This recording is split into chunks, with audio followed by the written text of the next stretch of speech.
Hey everyone, and welcome to Chef AJ Live. I'm your host, Chef AJ, and this is where I introduce you to amazing people like you who are doing great things in the world that I think you should know about. Back by popular demand, today's guest is Dr. Hans Diehl. So, hi, Dr. Diehl. Welcome to the show. How have you been since we last saw you? Thank you. Very well. Great. Well, today's topic, it's funny how it transpired because I was actually asking you how to get in touch with an author who wrote a book on forgiveness, and you didn't know how, but you said, well, that's a topic that's near and dear to my heart, and I can talk about that topic. Yeah. So why is that such an important topic, you think? Well, when you deal with behaviors, lifestyle issues, emotions become very, very important. And so if you have negative emotions, it affects your desire to really act in a positive manner. For instance, if you want to perhaps do something about your binge eating, right? Maybe you need to look a little deeper. Maybe there are some resentments, or maybe some hurt feelings that you can assuage and moderate you can pacify them with food. So that's just a classic example of how emotions and hurt feelings perhaps can influence our, habits, and also with that, our diseases, heart disease, diabetes. Has that been studied ever, forgiveness and health? Has anyone ever actually studied that? Yeah, I think in the last 20 years, we have seen increasingly more and more data coming out on the relationship between forgiveness and health and disease. That's so interesting. Why don't we play the video? It's not a video. You actually just made a short talk for the audience on this topic. So why don't we play it? We'll all watch it together. It's about 20 minutes. And then if people have questions on the topic of forgiveness and how it relates to health, we can ask them. How would that be? Excellent. Hello, I am Dr. Hans Diehl. I am in the little studio here in Loma Linda. And it's always a very special privilege for me to be asked to perhaps appear on Chef AJ's special show. She's one of my favorite showmasters, and I know that she has a high level of professionalism, and her expertise in covering subjects is unequaled. So it's a great privilege for me to be with you, and I hope I can meet the expectations that she has placed on me. Forgive to live. In Ernest Hemingway's short story, The Capital of the World, a father searches for his son Paco. Now, Paco, of course, is a very common Spanish name, and Paco, his son, ran away from home after a shattering disagreement that broke the father's heart. After searching all over Spain for his son, the desperate father placed a personal ad in a Madrid newspaper that read, "Dear Paco, all is forgiven. Just meet me in front of the newspaper office at noon tomorrow. I love you, your dad." The very next day, 800 Pacos showed up seeking forgiveness. One of the best gifts you can give to yourself is the ability to forgive. Forgiveness has increasingly been studied in scientific circles in more recent years, and the evidence is growing that forgiveness is a powerful healing agent for body, mind, and spirit. Forgiveness is said to lift a psychic burden and offers a profound sense of relief and inner peace. Forgiveness can be a powerful de-stressor and thus facilitated health and healing and enable weight management with greater success. So give me some time now to make my case in favor of to forgive is to live. Now, we have known now for some time that heart disease is a disease for many Americans, where all too often the very first sign of heart disease is sudden death. There's nothing you can do after that. They never had any symptoms until the heart attack hit. It's really a disease then that creeps up on us in an insidious manner. The tragedy is that with our rich diet, we can build our case of progressive atherosclerosis by the forkful. But since the disease does not clinically show up for decades, we often don't make the connection between the diet and the disease. And so we are stunned when the heart attack hits. Actually, this narrowing and hardening of the arteries is like an arterial rust that settles on the inside of the coronary arteries. This atherosclerotic rust then may reduce the optimal blood flow to the heart muscle, which then may often find clinical expression in chest pain called angina pectoris, or it may actually even block the coronary artery, which is becoming associated with a life-threatening heart attack. This hardening of the arteries is a systemic process and may affect most of our large arteries in the body, leading to the circulation-related diseases and conditions. This may include reduced mental comprehension, senility, and Alzheimer's, and strokes, lower visual and hearing acuity, kidney disease, erectile dysfunction or impotence, intermittent claudication, degenerative disc disease, gangrene affecting our feet in diabetics, and heart disease. Hardening of the arteries, an underlying disease process that has a powerful effect on our well-being and on our longevity. But there is another contributing factor to health and disease, and that is the hardening of our attitudes and our emotions. Well, let me take you back 200 years ago when the scientific foundation was laid, how emotions may actually affect health. It centers on two individuals, Alexis St. Martin, a 20-year-old Canadian fur trader, and William Beaumont, a physician who became enabled by Alexis St. Martin to become known as the father of gastric physiology. And here is the fascinating story of how a non-healing gun wound to the stomach of this young man revolutionized medicine. It provided an unusual experiment for this physician that shows how different foods and emotions can actually influence and affect our physical well-being. Here's what happened. The edge of the wound in Alexis' stomach had attached to the edge of the hole in his skin, and thus it formed a fistula, sort of a passageway, which allowed the physician to look into the inside of the stomach. It provided an easy access to observe whatever was going on inside of this young man's stomach. Realizing the untold research opportunities that the passageway to the inside of the stomach presented, the doctor hired Alexis as a laborer to work for him in exchange for letting him observe the digestion of different foodstuffs in his stomach. Interesting, isn't it? In the process, he made many discoveries which he published and which made him a preeminent expert in human digestion. Eventually, Dr. William Beaumont became known as the father of gastric physiology. Now, among his discoveries was the effect of emotions on the inner lining of the stomach. It was by sheer accident the doctor observed one day that the stomach lining was deep red instead of the usual pink color, and it was deeply engorged. At the same time, he noticed that Alexis, the patient, was quite upset. Could his patient's emotional state have anything to do with his stomach changes? Here is what Dr. Beaumont in successive observations found and reported. Every time Alexis was calm and relaxed, his stomach would look pink and appear calm and relaxed. And whenever Alexis became angry and turned red, his stomach would also turn red, becoming engorged and secreting large amounts of gastric acid.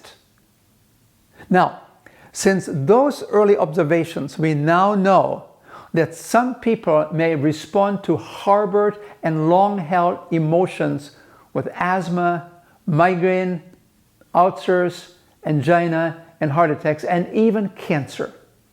Emotions then can break down the life force and invite disease and death. Or they can promote health and vitality. Much of the outcome then may depend on the kind of emotions that we experience and harbor. Our health and happiness then can be influenced on how we react to life's challenges and how we solve daily problems. And it's this whole process of solving problems that adds meaning to our lives. Through the often painful struggle of solving problems, we actually grow mentally, we grow emotionally, and we grow spiritually and develop deeper insights into life and into ourselves. On the other hand, we can also try to avoid problem solving or to blame others for our problems. Instead of dealing with problems, getting through them, we try to get out of them. Yeah, we try to rationalize them away. We ignore them, we deny them, and even we drown them. But that actually diminishes us. We lose out on the richness of life. We miss out on personal growth, on inner healing. We miss out on shared victories and in developing greater self-understanding. Somehow, we may overlook that stress forces growth, and growth leads to insight and understanding.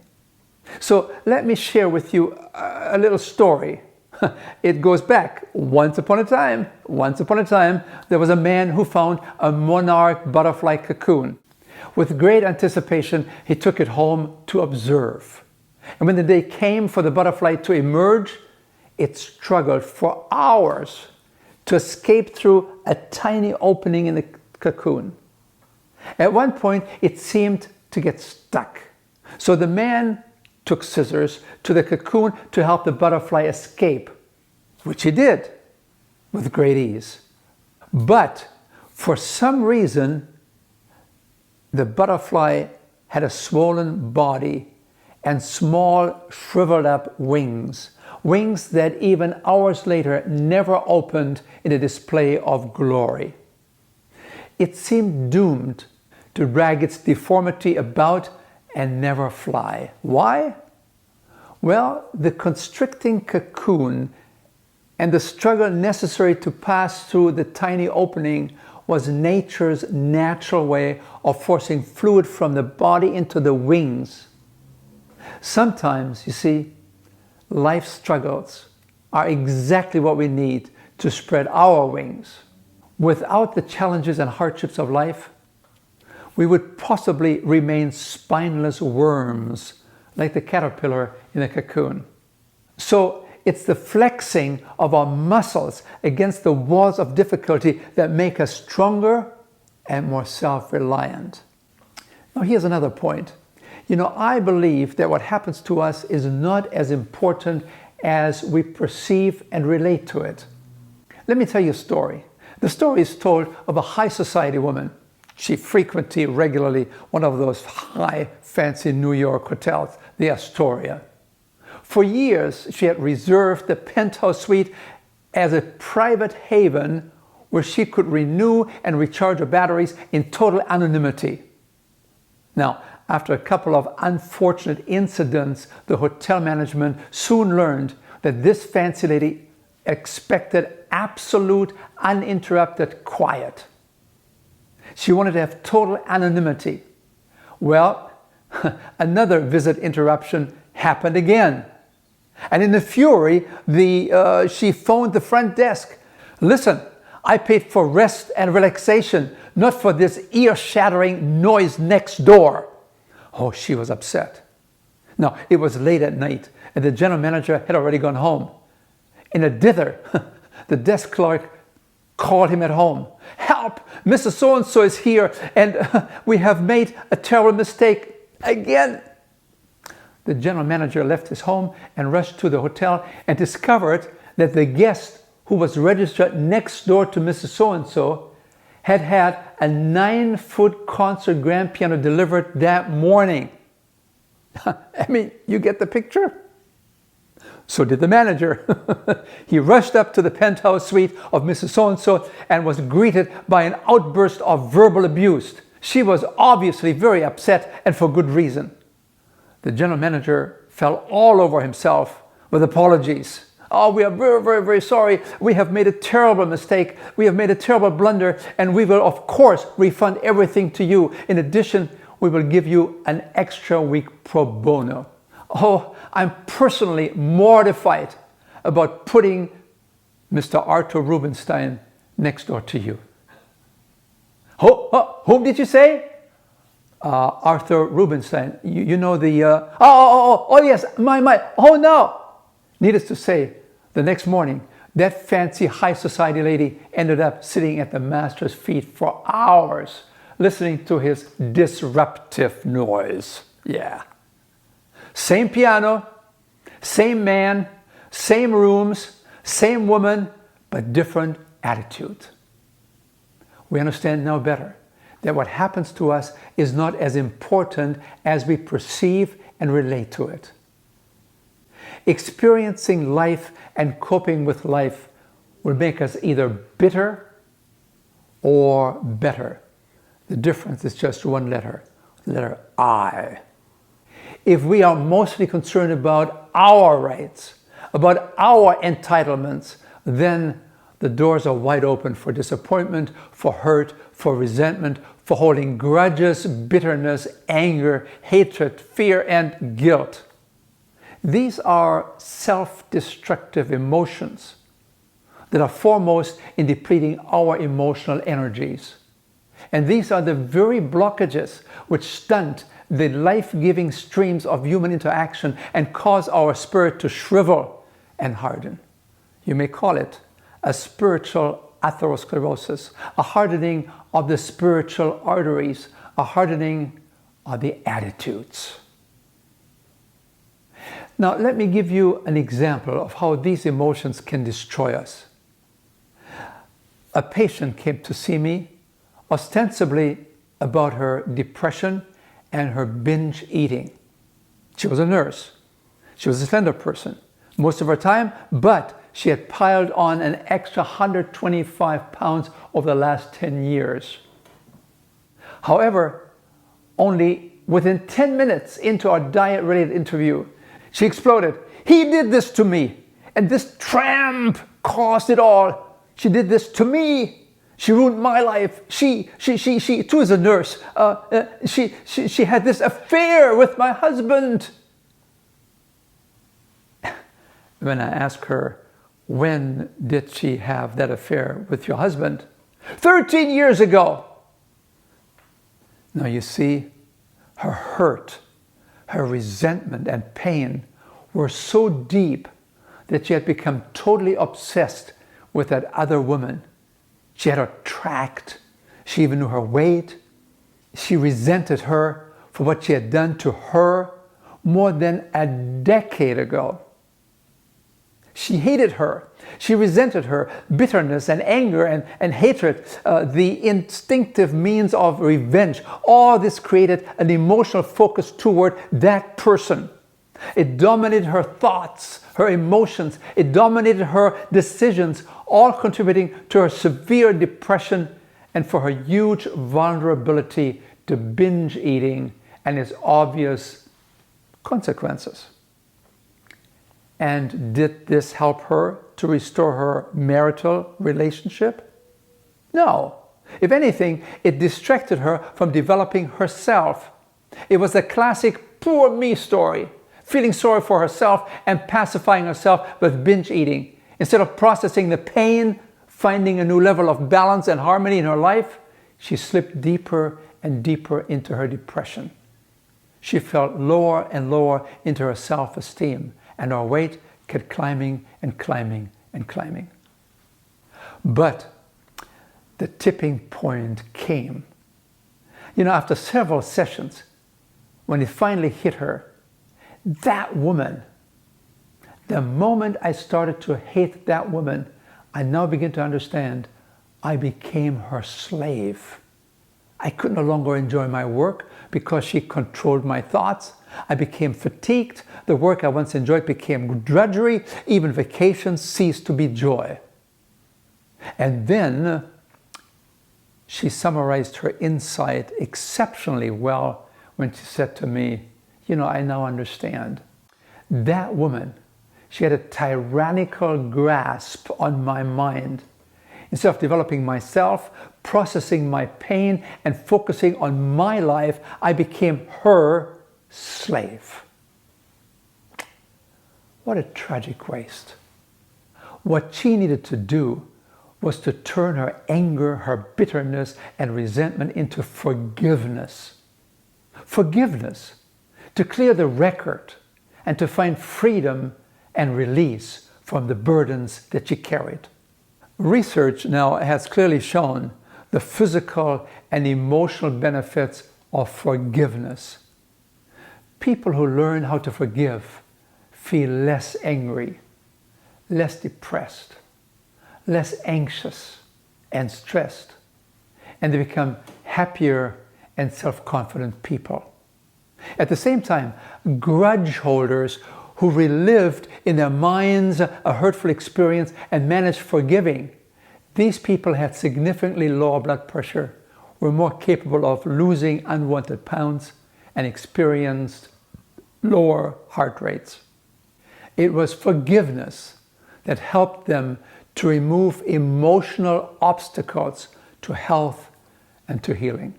However, as you may know, forgiveness is not easy. It has to do with temperament, with our family history, with a person's age and gender, and a person's spiritual understanding and personality.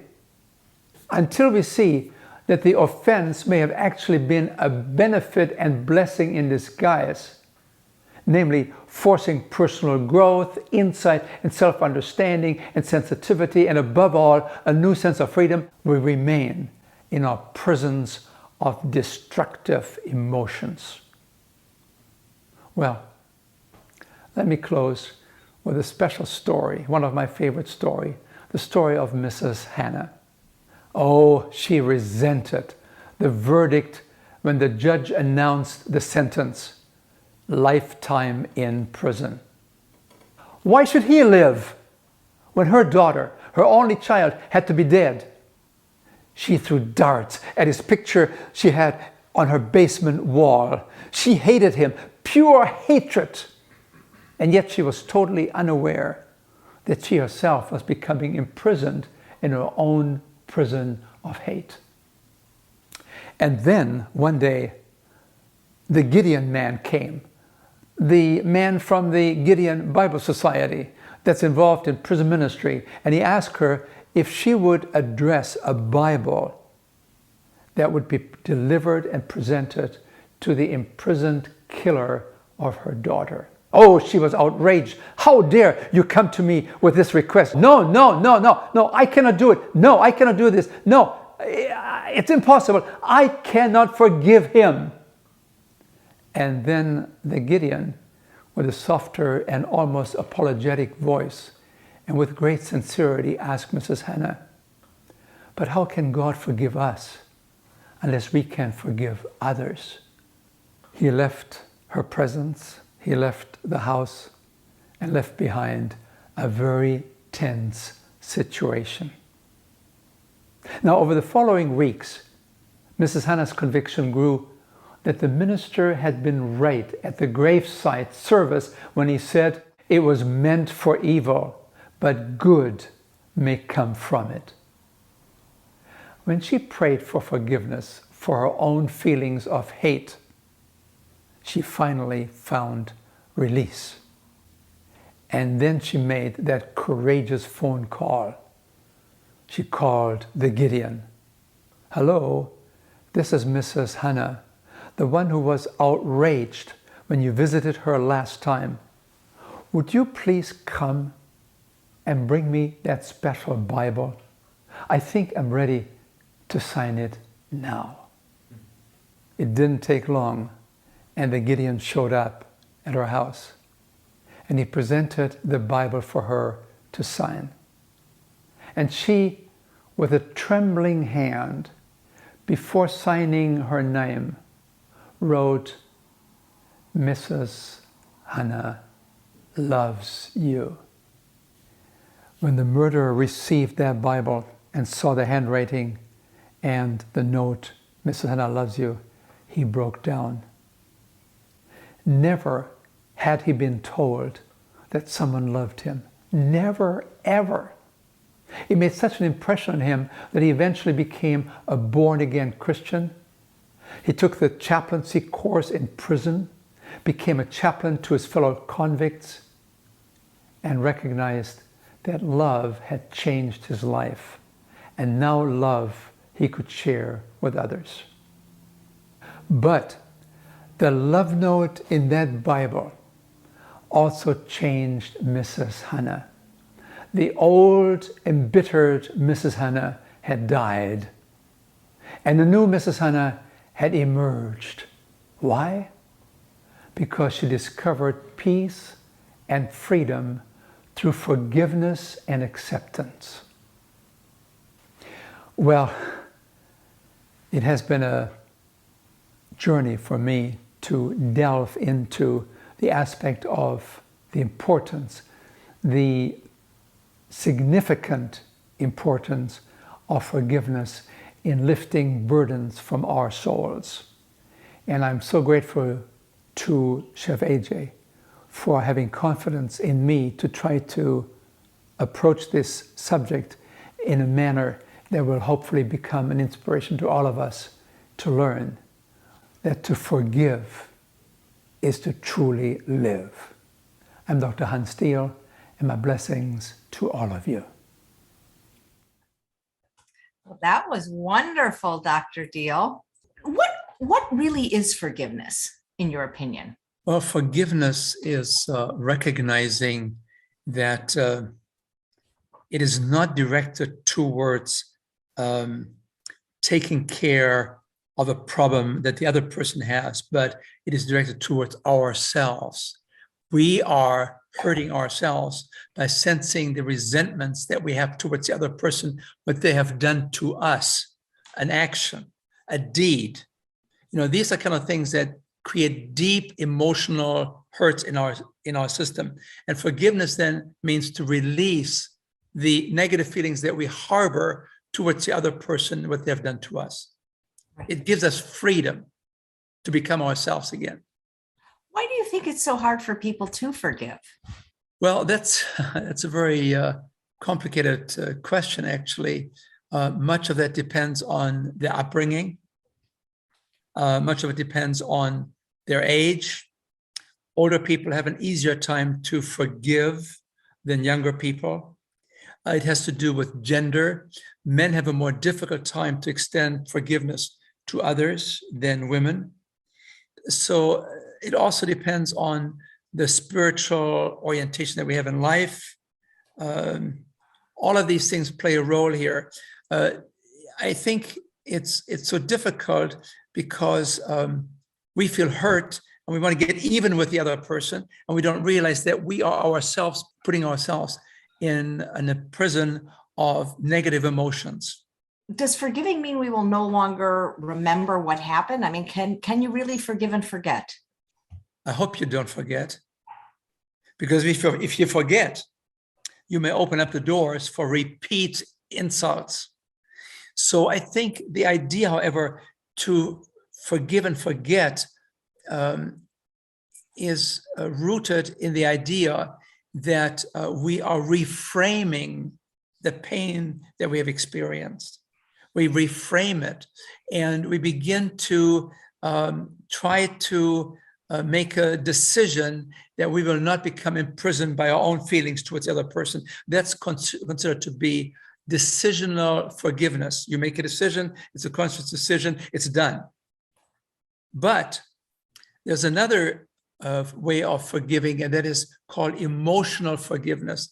In that situation, you're actually trying to extend empathy towards the other person where it's appropriate. You try to understand the other person. What may have caused this person to act towards me in this fashion. And so when you have this kind of an emotional forgiveness, it actually makes it much easier, and it creates a deeper level of actually forgetting.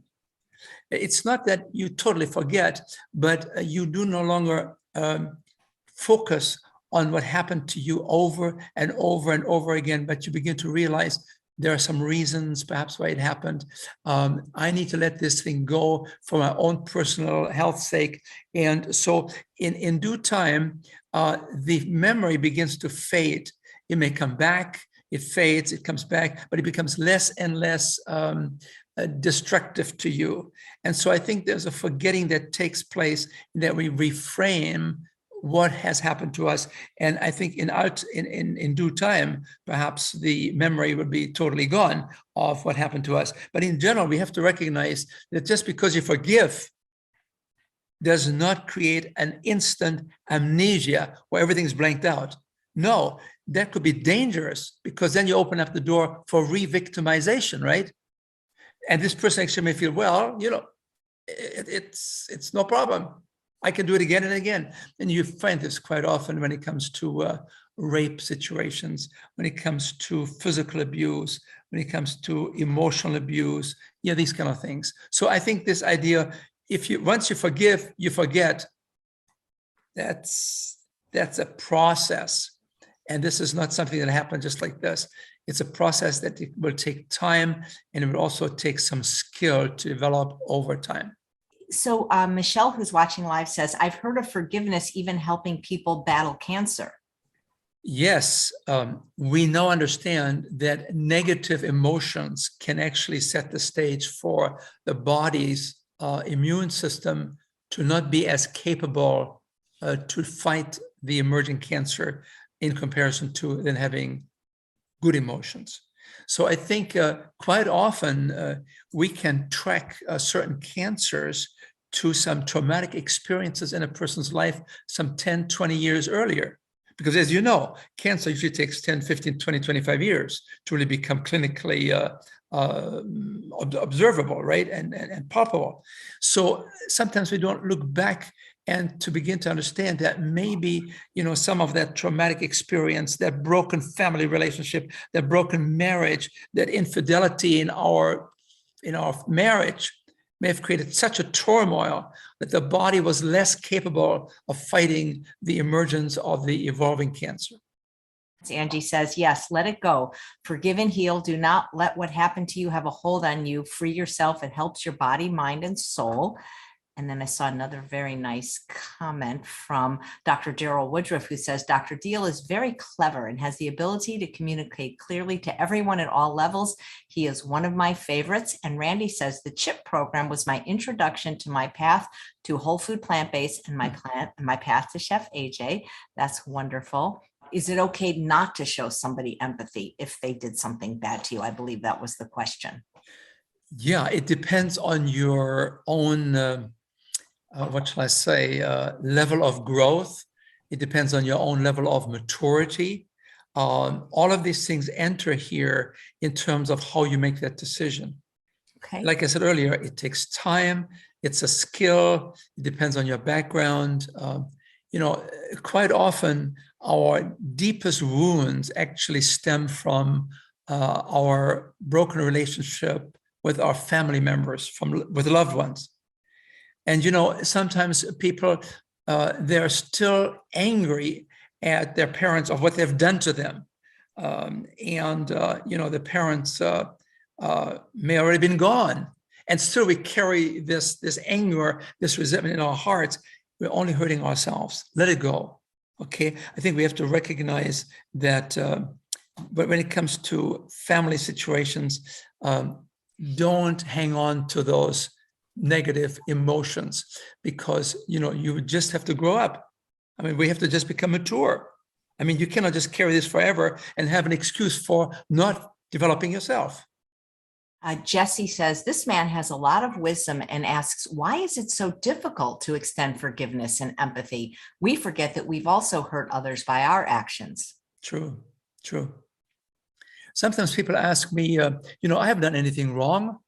Why should I forgive this person? They should come to me and ask for forgiveness from me. No, no, no, no. We're talking about forgiveness to free yourself of your resentments to the other person of what they have done to you. We're talking about ourselves, becoming free-oriented towards growth and the joy that is not tarnished with all these burdensome negative emotions. Yep. Your friend Brenda Morris is watching and says, fantastic conversation. So what is the process, Dr. Diehl, to forgive? Like, we make up our mind to do it. Are there steps? I mean, what do? Do you go to the perpetrator? They may not even be alive anymore. Yeah, what are you going to do there? So, particularly if you would take a very, dramatic case of physical abuse, or even more than that, rape within a family setting, the uncle, you trusted him, the trust is shattered, you've been abused, and you have this hatred towards this man, he has ruined your life, you carry this burden on you in the back of your mind, and then he's gone. What are you going to do now? How do you free yourself? You cannot forgive this man. He's gone. Do you have any ideas what we could do? I don't know, express it to the universe. You can still talk to people when they're gone. I talk to my, my relatives that are gone. I mean, they don't necessarily answer me in words, but. What psychologists oftentimes recommend, what mental health professionals recommend is, what I want you to do is I want you to sit down, get a piece of paper, get a pen, go to your computer, isolate yourself, be by yourself, be in a restful state, and then write a letter to the person that has offended and abused you and tell them, dear Uncle so-and-so, I've been carrying this for years now. What you have done was not right. What you have done has deeply hurt me. I've been carrying this for so many years now, but I want to let you know that I forgive you. I have never really fully thought about what may have entered into your life and behavior that you have done this to me, but I want you to know that I am sincerely forgiving you. It has taken me some time, but I feel comfortable now to reach out to you and to let you feel freed from what you have done, from your guilt and from your own shame, most likely. And then you take that letter, you take it to a fireplace and you burn it. Because sending it out doesn't help you anymore. It is gone. But you've cleansed yourself in writing it all out. That has been shown to be very, very helpful in helping people to free themselves from the power of the memory that has been there. Evelyn says, how important is it to forgive yourself? True. An outstanding question. Of course, there are different levels of forgiveness here again. Some of it has to do probably with our level of understanding of spirituality and so on. If you believe that there's a God that is out there, you sort of alluded to that. You reach out to the universe, you reach out to a creator God kind of a person. You can then find the resolution, the absolution from the guilt feelings that you have. You just unload it to a higher power. Now, if you don't have that kind of a resource, you can perhaps also discuss that perhaps with a human person, a professional person, a caring person that will be totally professional about this thing and knows how to give you the help that you may need to forgive yourself. That's a very excellent question. Thank you. Are there some things that are just unforgivable, like that? Well, maybe there are, but in the end, you only hurt yourself if you cannot forgive those unforgivable things. We have to come to the point where we say, yes. Remember, that's why I told you the story about Mrs. Hannah. Remember, her only child, her only daughter, killed by this man. And, she was totally upset. She was full of hatred. She threw darts at this man's pictures in the basement wall that she had there. But then at the end, she come out in time. She begins to recognize that she's actually the prisoner and not only the killer that was imprisoned in a different kind of a prison. And she then finds release from her own prison by forgiving what you call perhaps the unforgivable, the most difficult thing to forgive. Janet says, someone told me once to pray for another person's well-being and happiness for 30 days to release any resentment. It worked. Well, yeah, that's very good. I mean, that's what we talked about. So we alluded to it, that as we extend empathy and sympathy and understanding to the other person, which is a matter of what prayer does. It changes us, doesn't it, towards the other person. Yeah, that's a very good idea. That's a very practical suggestion. Victoria says, I'm sure my body was not able to fight infections and I got MS because I did not forgive. Any advice at this point? Well, MS is a complicated issue. We are now realizing that MS can be restored. You can actually improve your MS to the point where you can not only arrest it, but you can actually become healed from MS. Dr. Stancy has been experiencing that and has been talking about that. She's now with the staff of Dr. Diehl Barnard. She was a young physician, developed MS, and it was the end of her career. And all the medical care, nobody seemed to be able to do anything to help this woman. She was doomed. It was the end of her life, end of her marriage, end of her career. It was over. And then she falls into the hands of some of these good people from the lifestyle medicine convention. Right? They talk about a simple diet. They talk about exercise. They talk about getting enough sleep. They talk about stress management, which includes forgiveness.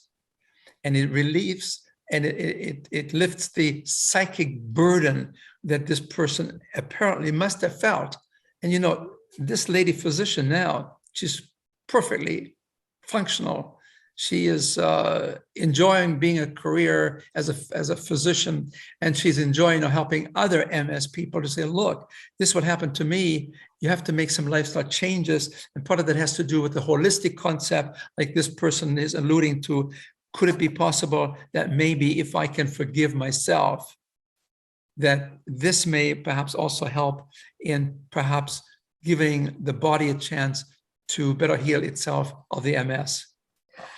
Do you have any resources on forgiveness? Are there any documentaries you could suggest or books people could read if they want to delve deeper into this topic? I found this book here. Can you see this? Yeah. Who wrote it? It's called Forgiveness, A Gift You Give Yourself by Maureen Burns. This was actually published 1992. And my wife gave this to me. She said, honey, I think this might be very helpful as you are extending your holistic concept of healing and health recovery. So this is a book, Forgiveness, which I found very helpful. It's very practical, and I'll be very happy to send you more information on this, Chef AJ, so that you can release it to the person who just asked about it. Great, thank you. Jerry says, I've heard that hating someone is like you drinking poison, and it's true. The person will die. Yeah. Yeah. Well said. Yep.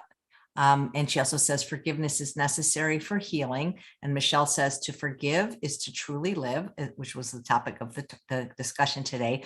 Susanna says, does Dr. Diehl have any advice for a person who is easily hurt by others?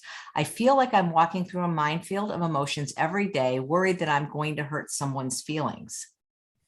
Well, you have to really look inward and begin to understand, why are you so sensitive?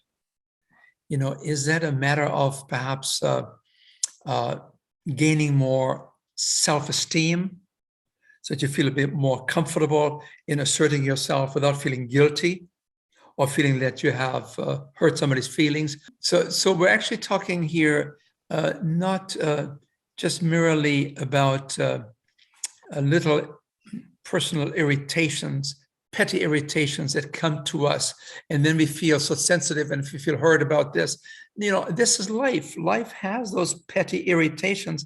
This is not something that we need to think about in terms of it deserves and demands forgiveness. No, when we talk about forgiveness, we're talking about deep hurts, personal hurts that relate to actions, that perhaps relate to deeds, that relate to consistent excessive behavior. So maybe you are a little bit too sensitive in you're taking regular petty irritations too seriously, and you don't really assert yourself a little bit and stand your ground. Michelle says, so much wisdom is how this relates to food choices. It seems like we get to forgive to live. The thing about the guy in the stomach, I would imagine that also helped the study of gastroenterology. Big time. Yeah. Big time. This physician, he happened to be close by when the accident happened, right? And this man had an innate curiosity about how things work inside the body. And this was a great opportunity for him to be able to look inside the stomach. And what he did, it's incredible. He would take a piece of meat, put it on a string, and lower it through this passageway, through this hole in the stomach, into the stomach itself, and to observe how the stomach juices begin to become activated, and how different foods had different effects. This opened the doors to the whole field of gastric physiology. As a matter of fact, this physician did everything he could to do his part, and hoping that the wound would not heal of Alexis, because he wanted this patient to be around as long as possible for his experimentation. And so that's why he hired him as a laborer for him, so he could be around. And in exchange for working for him and paying him, he wanted to have the right, of course, that he could continue his periodic investigations. So this is how, a non-healing gun wound actually revolutionized medicine and helped us to discover the physiology of digestion. You're right. Yeah, that is fascinating. If somebody asks for your forgiveness, then you can, give it to them or not give it to them. But there's sometimes people hurt you really badly and they don't think they did anything wrong. And in which case, is that a different process? Because if they don't think they did anything to you, it would be weird to go up and say, hey, I forgive you, when they don't even think they did anything to you. Does that make sense? Yeah. But what you actually do, I think, you go to that person and say, look, I've had some very negative feelings towards you. I have had resentments towards you. I have been angry towards you. Whenever I see you, I cannot take it to see you anymore. And I need to find relief from my feelings. You're not talking about that person, what they have done. You're not going to accuse them. You have done this wrong. You can do this when the time is ripe. And if the opportunity comes to you and it's a realistic environment in which you can say, look, this is what happened. This is how I interpreted that. And maybe you didn't mean it this way. Maybe I'm overly sensitive and I need to have freedom from my feelings. See, you're not going to that person and make accusations. You have done this and therefore I forgive you. No, you're talking about your forgiveness for yourself. When you go to a doctor, they don't ask you who you need to forgive. This sounds like very hard. It's easier to just eat kale. Well, the medical practice does not really very easily allow you for very much of these kind of deeper issues that have to do with emotions, because you got a 10-15 minute physician-patient visit and that's it. What are you going to do in 10-15 minutes? And half of that time is used for the physician to enter everything on this computer nowadays. So that's why you need to then begin to look for a professional, a mental health professional, and maybe not even a psychiatrist, because sometimes psychiatrists oftentimes too easily reach out for the medication, the prescription pad, while perhaps a psychologist, a mental health worker, a marital health counselor, they will perhaps proceed more from the angle of understanding the psychology involved here, and they will take more time, and they also begin to make this not just a one-time visit. No, it's a process that helps us to understand. Just like with this one lady, who had this hatred towards the other woman and the affair that happened there 10, 13 years ago. Well, see, she needed time. It took her several visits with me before she began to finally say, I got it. I didn't realize it. That woman, I became her slave, and she needed to find freedom from that. Just because you forgive someone doesn't mean you have to continue the relationship with them, right? I mean, I Right. remember once asking Dr. Diehl about forgiveness. It was and he said, like, the reason you harbor like resentments is so you remember, so you don't do that again. So you can still forgive somebody, but not choose to have them in your life. Correct. It's very important that we don't equate that I've forgiven that person, actually have forgiven yourself for your feelings towards that person. Therefore, now this person is being reinstated into my circle of friends, and I can totally trust this person. No. Trust is built on evidence.